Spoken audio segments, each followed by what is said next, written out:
Hi everybody and welcome to this noise cancelling episode 60. I'm sounding more game show host than I intended to. I'm Gareth Beavis, Global Editor-in-Chief of TechRadar, and I'm joined today by... Sherri Smith, Editor-in-Chief of Laptop Mag. James Peckham, Phones Editor for TechRadar. Mark Anthony Ramirez, tech journalist for Laptop Mag. Hi Mark, nice to have you here. Oh, good to be here. I'm glad you were aware what you do. And, Sometimes I wonder. Don't we all? Oh, stop it. You know I love you. So we are here on episode number 60, which is, the more I think about it, a larger number than I intended to ever get to, I think, with this thing. Not intended, but just didn't know how this was going to go. And to think that we got to 60 episodes, which is a complete non-event in terms of, like, it's not 52 a year or it's not 100. I'm quite excited by it. We've got lots to talk about today, so let's crack right in to the standard format, which always begins with the big question. Now, this week, Oculus Quest is hosting a special 2 Chainz performance in VR. So which artist, dead or alive, would you actually want to watch a virtual concert of, and on which device is this week's big question? And Mark, seeing as you're our new guest, it's your first time on the podcast, I'm going to start with you. Dead or alive, I'd love to see Prince. And alive, I'd like to see Bruno Mars. I like little people who perform. Prince and Bruno Mars are both tiny.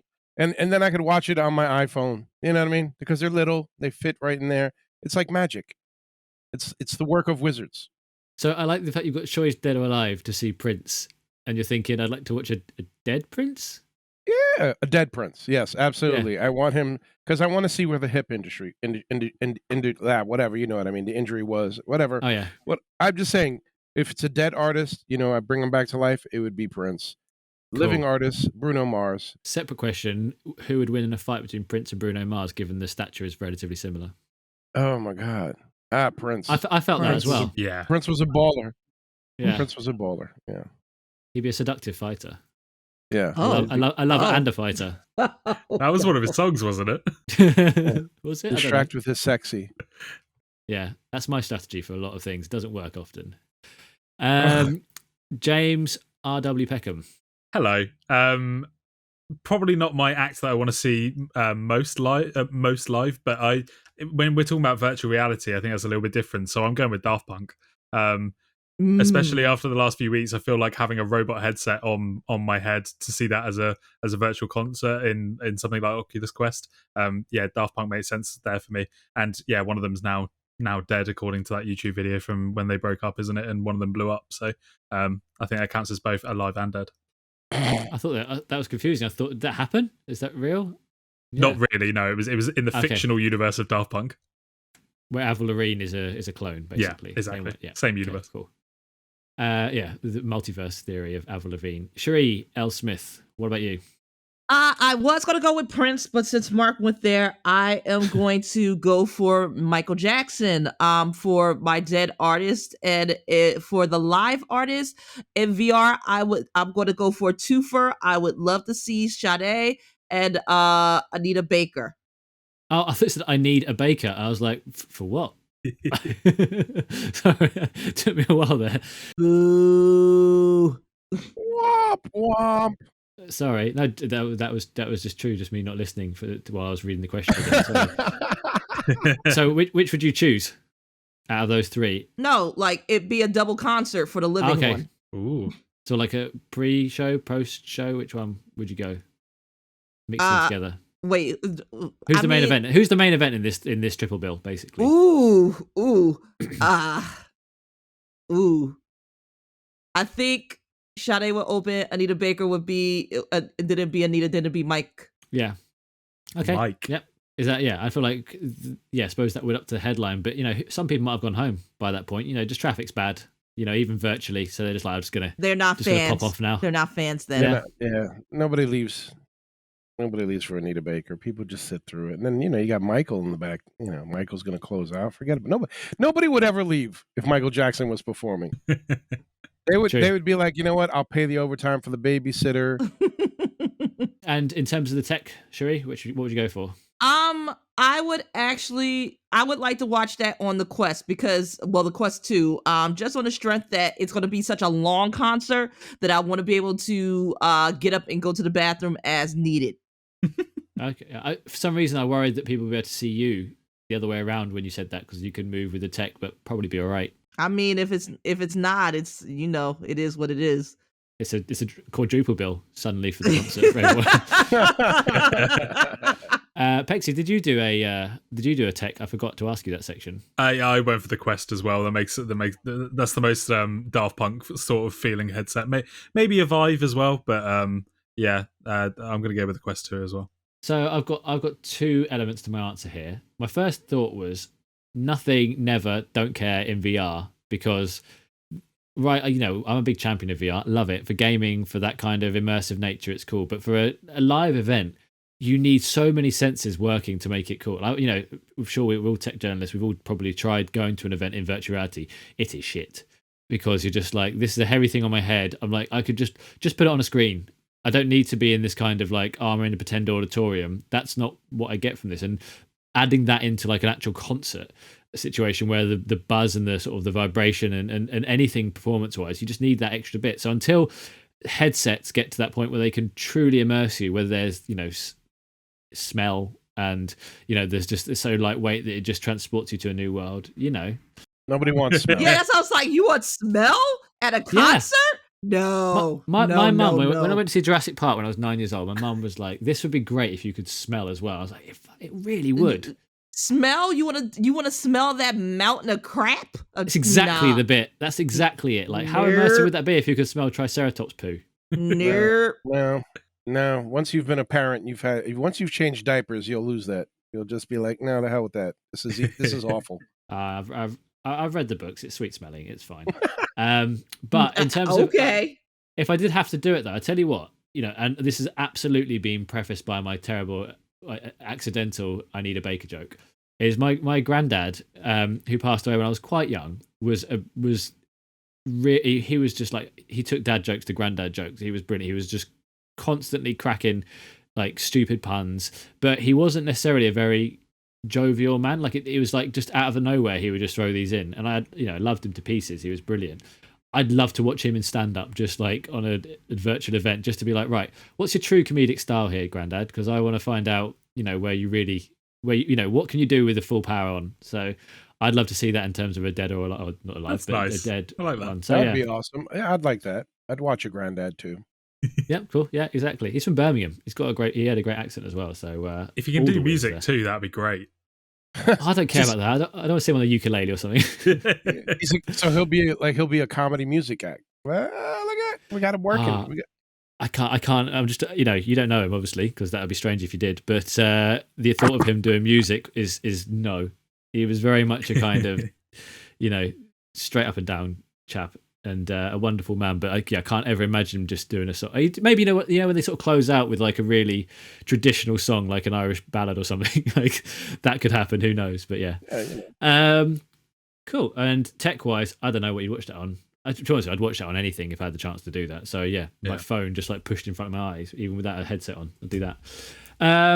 Right, straight on to the question. The next section is what's going on. Sherri, who won? Oh, okay, fine. Sorry, me, because mine had pathos to it. Pathos. So there you are. Unfortunately for the listeners, when you're judge and jury on these things, you get a lot of power. And in this case, I've exercised it fully for the wrong reasons. And I'm okay with that. Wow. This is like being married. This is great. Yeah, we've only met a couple of times, Mark, but already I feel like there's a real connection here. Oh yeah, I feel yeah. Yeah, exactly. You can tell that, one day we could marry, and I like that. No, nice. I just see you as an expense already. One day it'll just be like, oh, I went out and I bought this. Hope you don't mind. And I'm just like, yeah, go ahead, don't worry. Cool. What kind of budget have I got? Before you get annoyed. Hold on. Let me ask. Let me wake my missus up and ask her. I don't think you should. I don't think you should do that. I don't make budgets. I just let people do what they want. Yeah, but like, there's got to be a point where it's like I've spent $20,000. You're like, no, I'm pissed now. And like, $200. You're like, I'm cool. Then when you spend $20,000, you've reached ex-wife level. That's what ex-wives do. Okay. Now I've been married and I've been divorced from you. This has gone terribly. So The question of what's going on has never been more apt in this podcast. Sherri, do we have a jingle for what's going on yet? In the same vein of unpopular opinion. Not yet. Still working on it because every time I hear that phrase, I want to go into Marvin Gaye, and I did train myself out of it. And then I want to go into four non-blondes in the UK with what's going on. It's a thing now, so we can't make that happen. Right, there's lots of things that have happened. Last week we talked about LG in this all-new section, but this week we've got more to look at. And in this case, it's the Apple event that we now have actually happening. It was previously dubbed as a leak because Siri was leaking it out to everybody by accident. If you said Apple event into your phone in certain countries, it was like, don't worry, the Apple event is coming up on April the 20th. That's now been confirmed. So James Peckham, what can we expect from this event? Yeah, so it's April 20th. That is next Tuesday. If you're listening to this, so it's a couple of days' time, a bit longer. If you listen to this as soon as it comes out, we're expecting a whole host of gadgets. This isn't going to be their big iPhone launch. Instead, it's going to be the periphery gadgets, really. We're expecting iPads. We are almost certain there's going to be an iPad Pro 2021 coming at this event. Also, a few other small rumours suggesting there may be the iPad Mini 6. That is nowhere near as certain as the iPad Pro is. Nah. Let's see though. It's been 2 years since the last iPad Mini, so it could end up happening. But obviously, it was 2019 was the last one, so it could well happen. If they don't announce it here, I don't imagine we're going to get one anytime this year. But let's find out. Unlikely to get a new iPad, the standard iPad or an iPad Air, so it's probably going to be mostly iPad Pro related. And there's this whole new rumor about the mini LED screen and some much better chipsets inside, so it could be a really big upgrade for the iPad. And then other things around the side. As always, whenever these Apple events happen, we are again talking about Apple AirTags. We will be talking about that until we die, because Apple will never announce these products. But some people are suggesting, some of the leakers are suggesting we're going to see AirTags. Also, other rumors about a new Apple TV and potentially AirPods 3 as well. But again, it feels like that's the sort of thing we've been speaking about for forever, and we always predict AirPods 3. The only real certainty at the moment is the iPad Pro. I like this rumor that you mentioned on there about this combination of a TV and HomePod together, Apple TV HomePod. It's like this was recently pushed out by Bloomberg. It's an interesting rumor. Not only is there tipped to be, whether it's this event or in the future, an Apple TV HomePod combo, there's also apparently Apple is looking into the idea of putting an iPad-style screen on a speaker in a way to rival Amazon Echo and some of the Google products. One of the more out there things was an arm that attached to a speaker that would make the iPad follow you around the room. Again, in a similar way to the Amazon Echo Show 10. Weird from Apple, that would be, but a robot arm is very different to just the things already creepily moving around the room to follow you. But apparently that works all right, according to our Carrie Skinner, our homes expert. But I feel like there is going to be something on the Apple TV HomePod world now, because this is a momentum Apple needs to keep up. Sherri, what about the Mac world? Do you think anything's coming computationally? I would hope that we would see the MacBook Pro, the 16-inch MacBook Pro with the M1X chips, but I don't know. Like, I don't know. Like, I think there's a chance that it might be announced. I doubt that due to the part shortage. I doubt that we'll be seeing it anytime soon. So we might hear about it. We won't be touching it for a long while to come. And Mark, what's your thoughts on Apple in general? Like, what do you look forward to the most, if anything?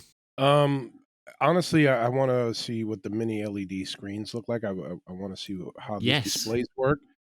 I think that's going to be fascinating. And sadly, like everything else in the last year, due to COVID, there's already rumors and leaks about the fact is there are not going to be enough of them around. They're not able to manufacture enough of them, which we've seen with other technology, like with the Xbox release, and even a PS5, that they're like, okay, we've got like 18 of them, and we're sending them here.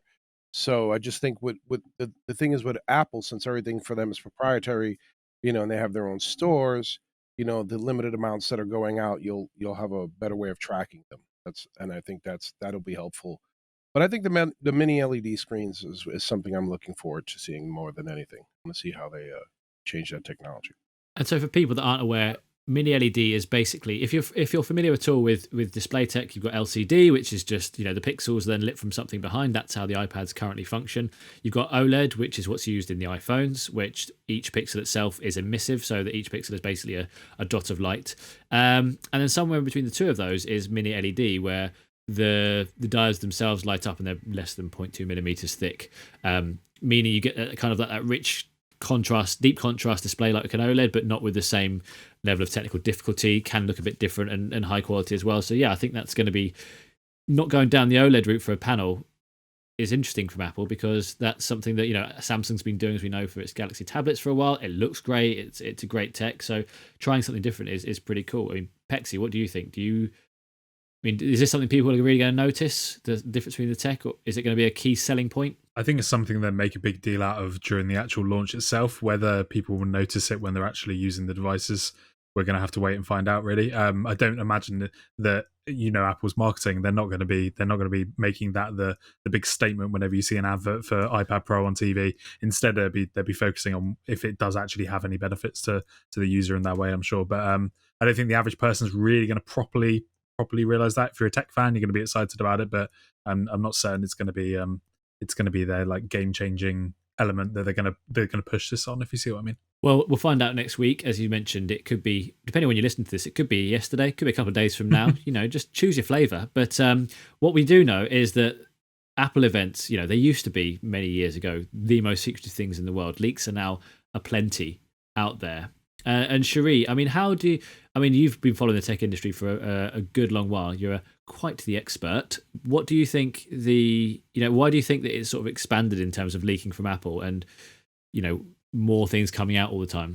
As you more success, and you got to bring on more people, and like as much as Apple has retained an iron grip on most of its employees, every now and then you're going to have a slip, because like everybody wants to know about the new Apple product, whatever it is. If it's Apple, that people want to know. So, and then on top of that, with everything being made overseas, I think it's becoming harder and harder to keep things under wraps. So I know Apple is going to try to institute some new, more harsher methods, tighter security to keep those leaks plugged.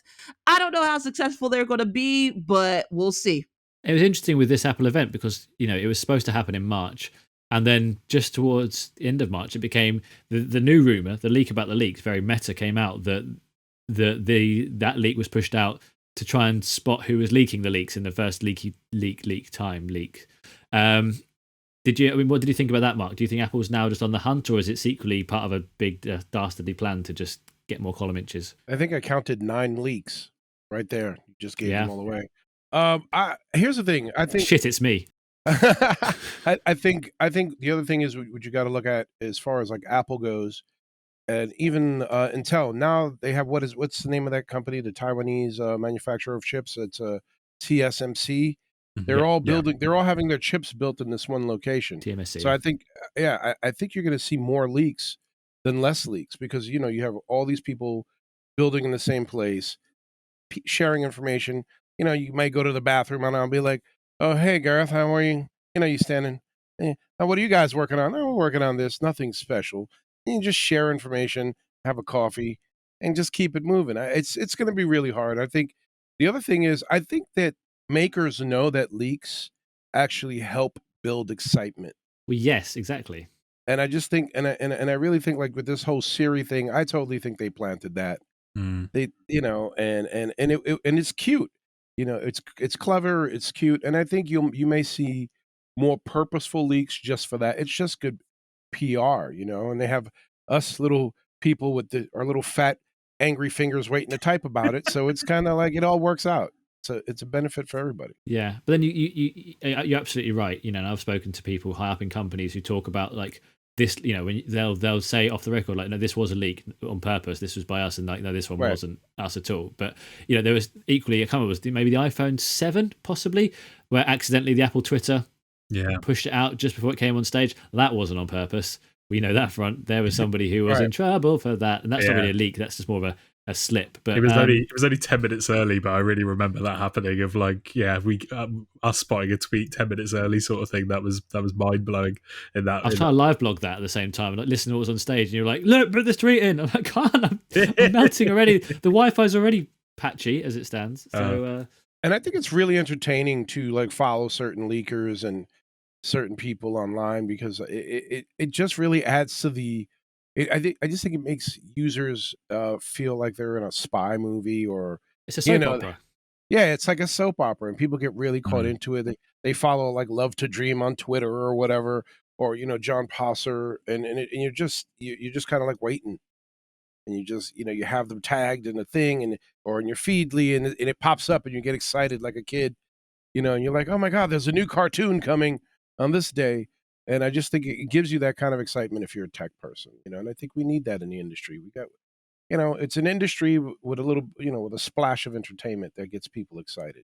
Yeah, and we've been covering the leaks world for so long, and it is really difficult. You have to the line between entertainment in the sense of like it's just sometimes fun to sort of like discern good leaks from bad leaks, and to discuss why this is believable and why this isn't. It doesn't really matter if you're going to buy the phone or not, because you haven't bought it yet. So it's not like you're forcing someone to spend money they haven't done, which is obviously what we would never want to do. But getting someone hyped or not hyped or whatever is just like, it's part of it's not part of the game, but it's part of the excitement of the whole thing. But how do you spot the difference between like that's actually seems genuine as a leak and like no that's bullshit?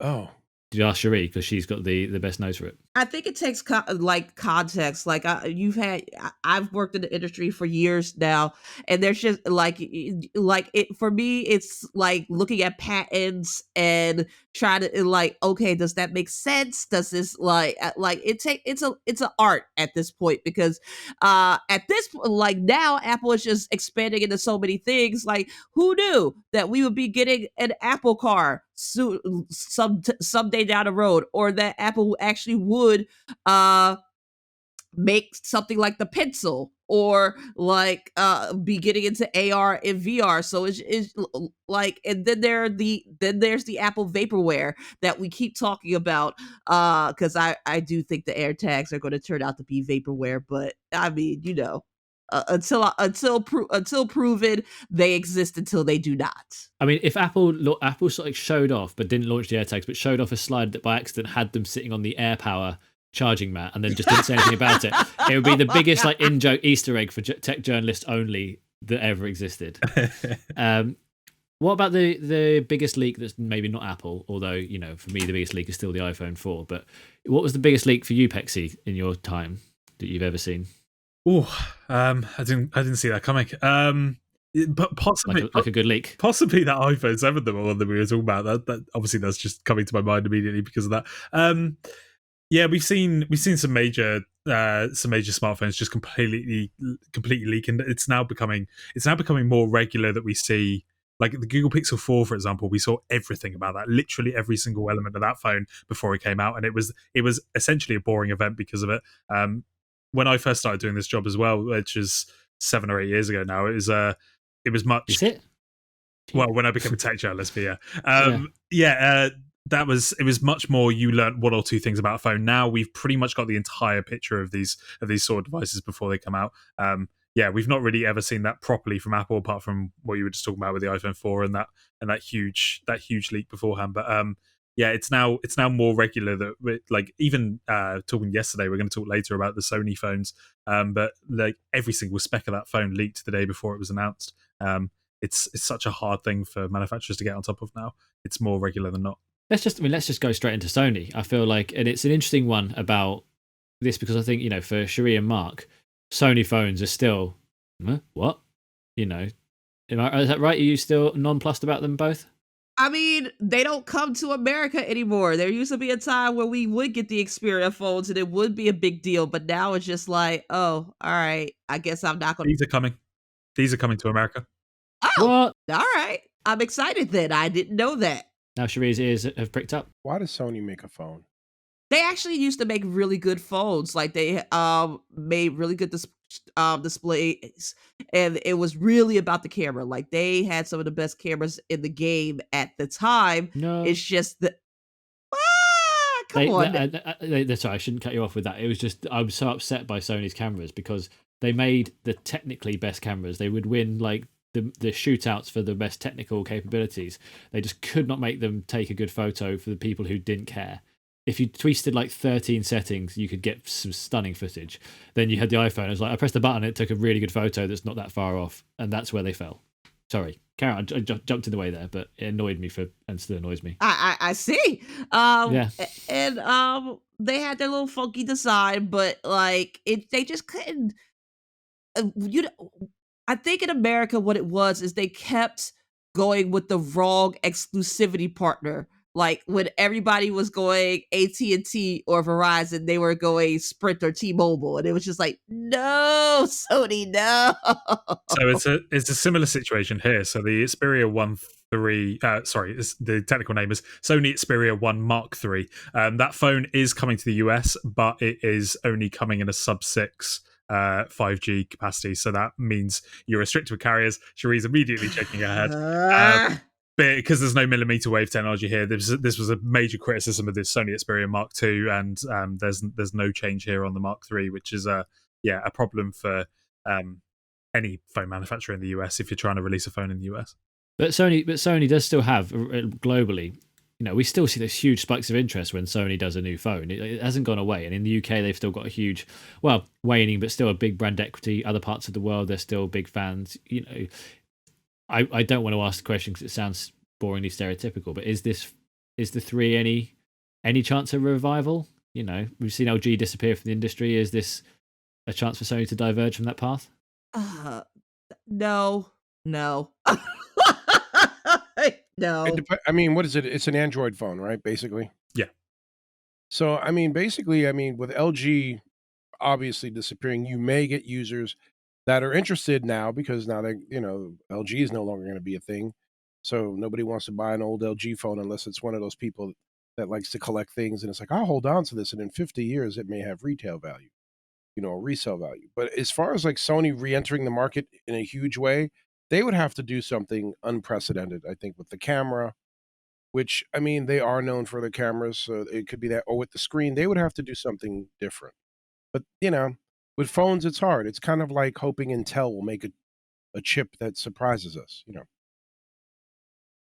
Yeah, it's more of the same here from Sony again. If you enjoy your Sony smartphones, you're going to like this, but it's unlikely to grab anyone's main attention from the spec list alone. We've not tried out the phone yet, and we're not going to be able to use it for a while because this phone isn't coming out for at least another couple of months. Early summer is the release. Such a Sony thing. They do that. They've done that for years. Like this phone's coming later and later and later, and then you'd have issues where this is a long time ago. Issues where the phone would be so pre-production that things would break, and then you'd be caught in a thing of like, well, do I say the camera didn't work, which is unfair because it was it was too early for the people that was there trying to demo it were like, okay, this isn't finished and stuff. And well, why are you showing it to us? But then equally to say this camera's bad is unfair because it would make people think that the event result's going to be bad, and we just don't know. So it was just put you in a real quandary of like how to fairly report on these kind of things, and that's always difficult. Did you guys in America have the Xperia mini phones before? I can't remember. they were nearly a decade ago, but they were tiny. They were sort of like half the size of the palm of your hand. They were just a really small screen. No, you should Google these things because they were brilliant in their time. They were stupid, but at the same time amazing, and I loved them. And I'm sad that they aren't here, but then also they still make no sense. They had like every corner of the screen was like a little app folder because your finger could reach literally anywhere because they were the opposite of the iPhone 12 Pro Max. Right.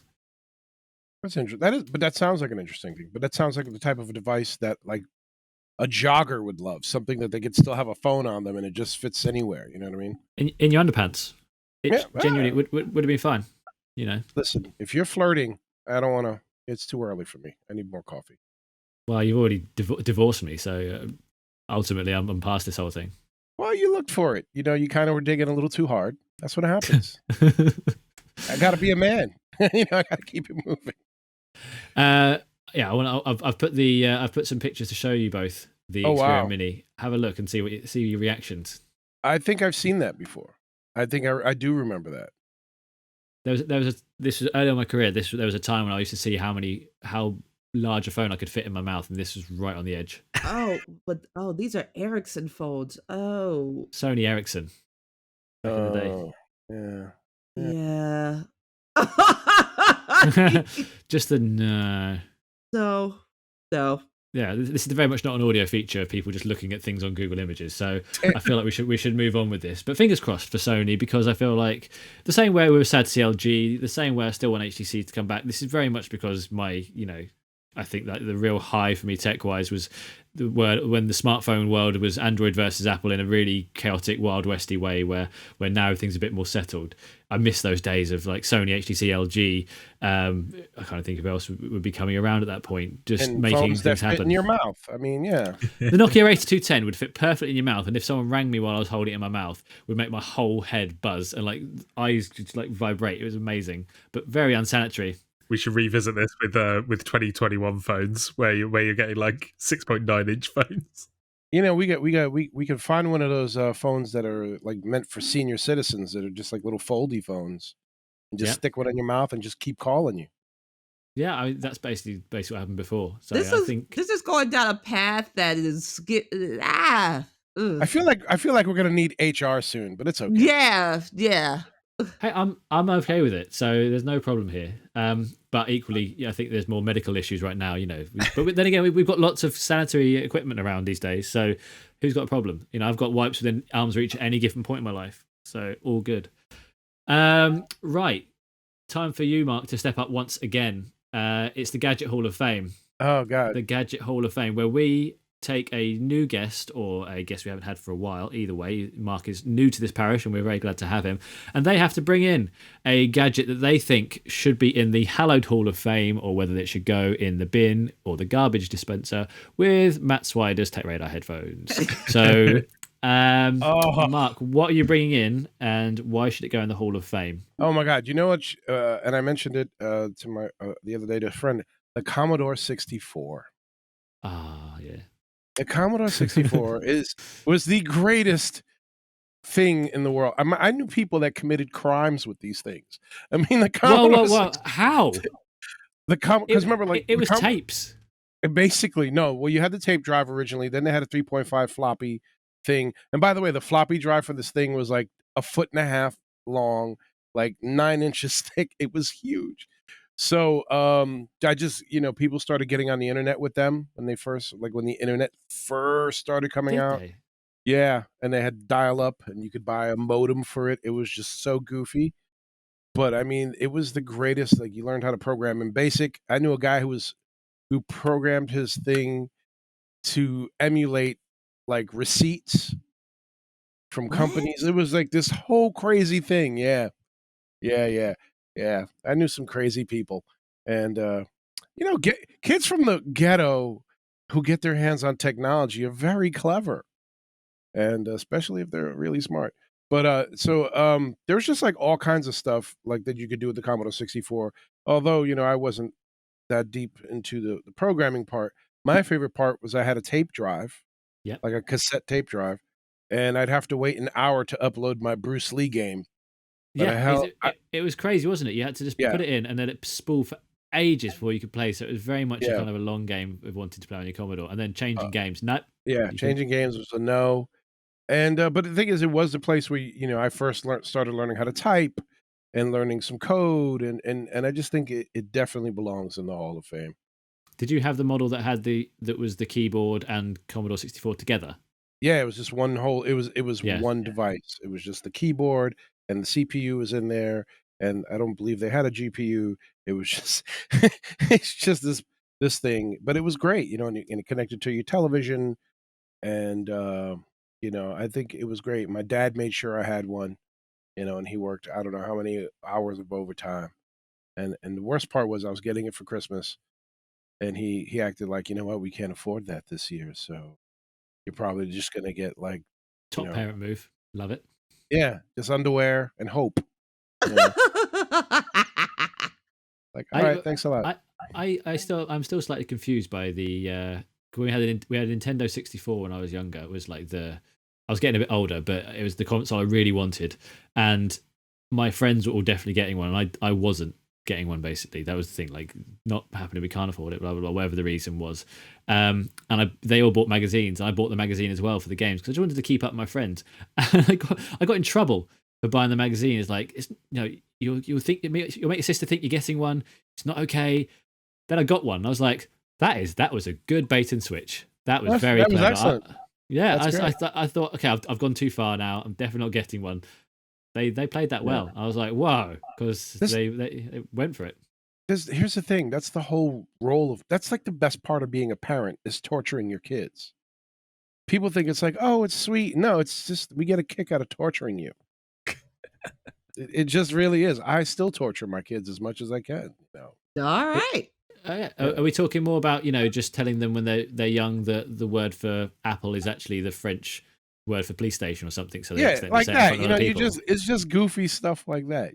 I had my son convinced that I fought in Vietnam. Like it was just, and then he wrote a school report about how I fought in Vietnam, and I got called into school and like, you didn't do that, and I was like, no, I didn't, but it was fun until this happened. Well, I feel like it's more fun when they've fallen for it as well. The joke has spread. Oh yeah, but I'm just an awful person, but that's what parents do. Okay, I had a Commodore 64 as well, but I got it massively out of sequence because it was one of the ones where someone was selling it at a jumble sale, like when I was much older, and it was just basically the Commodore 64 with the tape drive and like just an absolute bag of games. So just I think hundreds by that point. Oh wow, so, that's great. Yeah, so it just had so many things to try, and I had a mouse and Mario Paint for the first one, like really early doors, and the mouse even then, like that's before we had a computer, was amazing as well. So there's all these different things, like you could just see these snapshots, and even smelt weirdly old, and it was just such a weird cultural thing. But I loved it as well, and it was.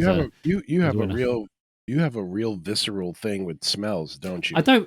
I'm about to say I don't, but you know what I do. I think definitely do. Yeah, I definitely do. Ooh. Why say ooh to it? It's a sense that we have. You're like, oh, look at you looking at things. Ugh. Not everything has to smell bad. It smelled cultural. I didn't say it smelled bad. What are you doing on Saturday? Oh, no, I'm going to read a book. What are you doing, Gareth? I'm going to go out and smell some stuff. And, yeah, I'm going outside and smelling the fresh air. I could say you wouldn't think that's weird. If I said like nondescript things, sounds strange. But that's why you add stuff. Yeah, I'm going to go outside and see some stuff. You're like, that's weird. What kind of stuff? If I say I'm going to go outside and look at the view, very different. Yeah. I didn't know I was going to have to defend this, but I'm now well behind it. Smelling things is just as good as hearing them. That's what I say. I'm gonna move on though, because I felt this could if we use the email address that we had regularly, I think we get lots of emails. But luckily, Sherri still hasn't found the password for it, so we're safe there. Oh yeah, I forgot about that. Yeah, I'll get on that.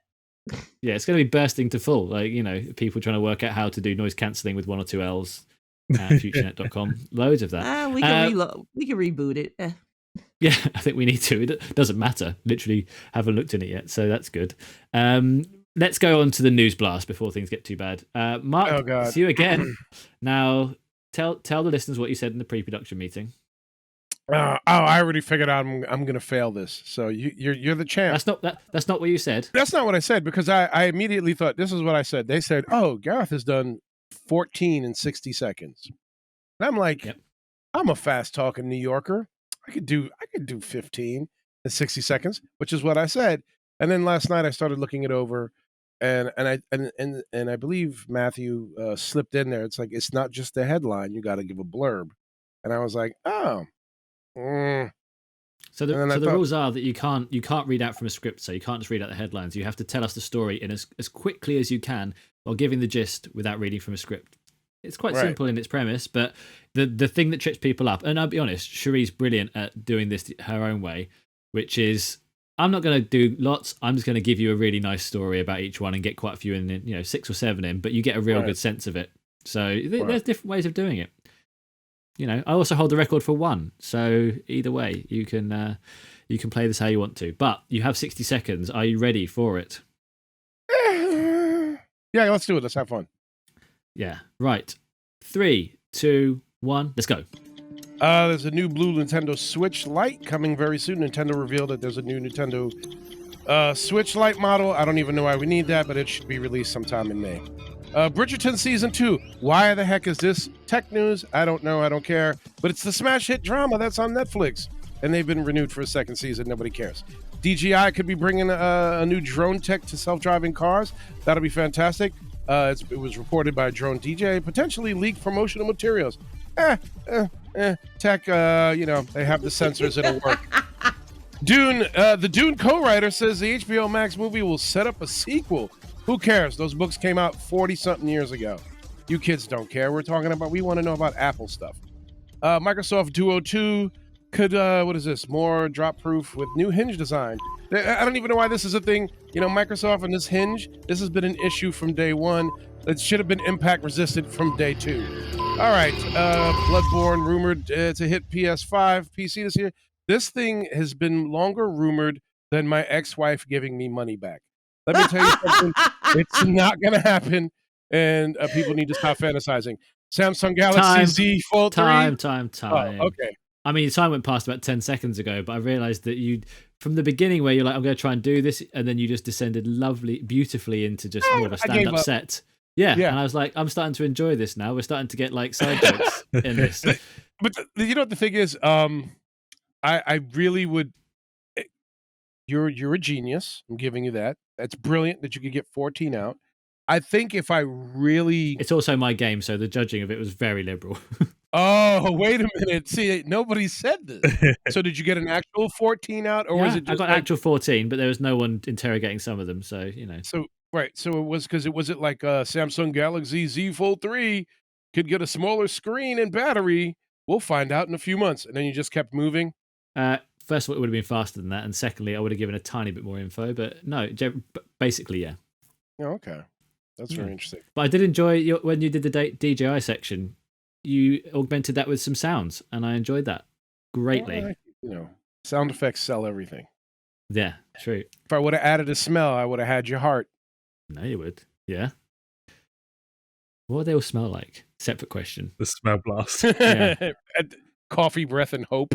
Ew.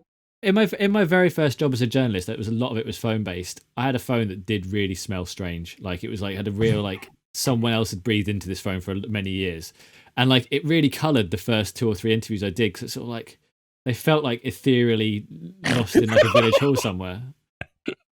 You're hilarious.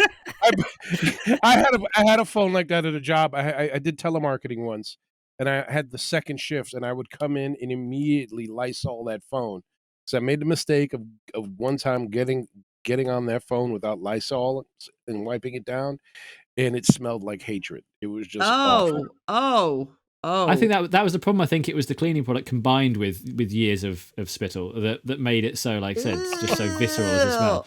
It was, but I was just, my first job in journalism. It felt really grandiose, and like there was some ceremony to it. Like that's what it was about. It was like the equivalent of today's equivalent of cigar smoke from the editor's room, from the 1960s, that kind of thing. But cigars smell great. No, they don't, Sherri. They smell horrible. No, you're a liar. I am. That's true. You're right. Yeah, but I did go into a cigar club once, and it was one of the worst experiences of my life. So it was slice. It was. Honestly. What? What's wrong with cigar bars? Because there's so much smoke everywhere. It's hard to breathe. What? Anyway, this is Mark asked a question earlier of like, how is this tech? This is not. But then again, I talked about smells a lot. So you got 7 through. Pretty good. Yeah, 6. Not bad. Yeah, and if there was an entertainment version of this, like you and Sherri be duking out the top because I was into that. I like how you didn't care about any of the stories. It was great. Yeah, that got better and better and better. So thank you for that. Yeah, the fact that like kids, they don't understand this stuff. They just want their fancy Tamagotchis and such. And oh yeah, that's what they do now. Right, we've just got time before we finish for one more news story. So Sherri, which one's it going to be? Is it going to be Surface Laptop 4 or Oculus Gaming Showcase? You get the choice. I guess we're going to talk about the Surface 4. Go for it. I'm going to eat a pear. It's here. Theoretically, theoretically, my writer should have it by now, and we should be touching it and posting up hands-on soon. Basically, it is a refresh of the Surface Laptop 3, but with beefier specs. So far, early reviews are saying, well, early hands-on, because I doubt anyone could put out something and say that it's an actual review if they just got it. But people have done the schmarmier things. But the benchmarking that is coming out so far is saying that it is a significant jump from last year's. I can't even remember when the last one came out, but from the last system. So I am excited about that. It's always good to have a stronger, more powerful laptop. I'm really excited to see how the battery life is going to roll this time around, because that's always a big thing. I think they're claiming all day battery life. I doubt that's going to happen. If we could clear 10 hours, I'll be happy. I'd be even more ecstatic if it can hit 12. But stay tuned to Laptop Mag, and I'm assuming TechRadar will also be reviewing the Surface laptop for once we get it or get our grubby little paws on it. Nah. Oh, you're not? No, we're just going to start sketching devices we want to see instead. It's a new review format we're trying. Oh, all right. But And describe how they smell. Oh. This week I smelled several Surface laptops. You'll be surprised at the results. Yeah, which would genuinely read that feature. I like it. No. It's just so creepy, but I love it. I don't know why. Why is smell? But it's like a bookstore. Like, yeah, I could get all into that. Like, that new book smell is amazing. But like, I'm just defending smell as a sense. That's what's happened here. Like, yeah, I'm not saying like, what you're smelling. When it comes to tech, there's just things I don't want to smell it. Like smelling tech means one of two things. It's defective and about to blow up in your face. Love it. Or there's something wrong. You should not be smelling tech. Like it should not have a smell. Like I think of burning and I think of pennies. And when I think of pennies, I think of like 9-volt battery thing. No, I don't want to smell any of that. I am going to counter that. New tech smell. Opening a box of something new is a great smell. Yes, I agree. You know. The box smells great, but the tech itself. Also, smelling a box isn't weird, but smelling tech is fine. Okay, fine. Okay, I get it. Like, you're not gonna win this. It's weird, my dude. It's weird. I think we should do a thing where we blindfold Gareth. Yeah, and we just and we like blindfold him. We have his hands tied to a chair, and we just pass. Wait, where's this going? Okay, we just pass. We just because you're not allowed to touch, and we just pass tech under his nose.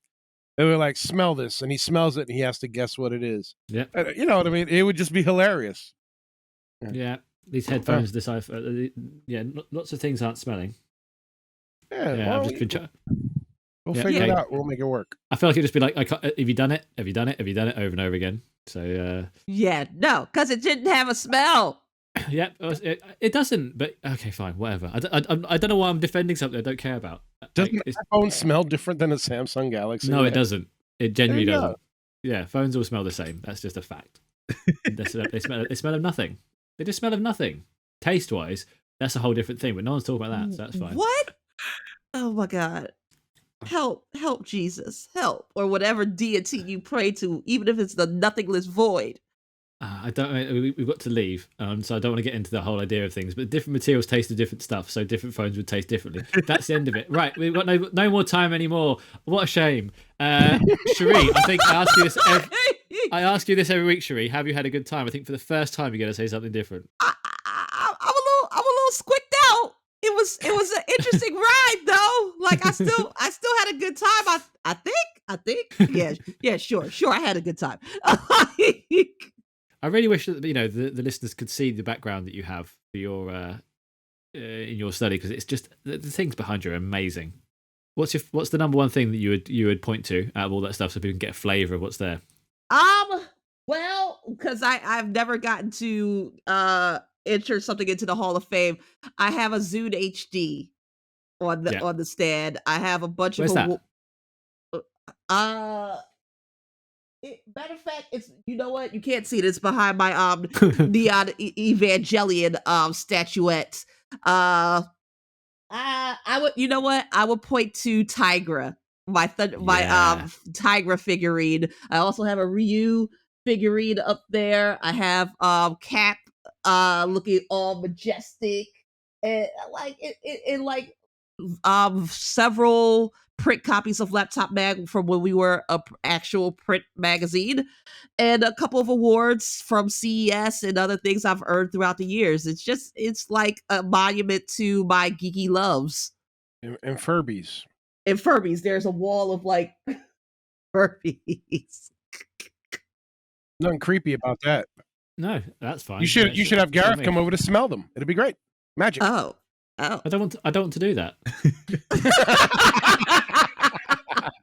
The fur would definitely have a smell, Gareth. I'm not into smells.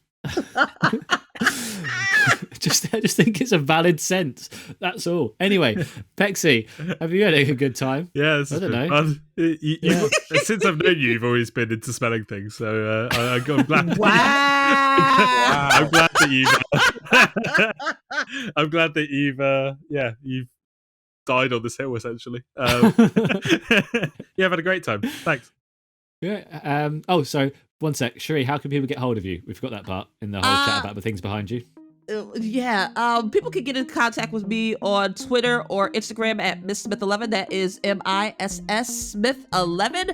And of course, if you want to read about tech that you will not be smelling, you should come to Laptop Mag, where we talk about, of course, laptops, tablets, VR, headphones, and everything in between. If it is mobile, we will cover it. And as caravans.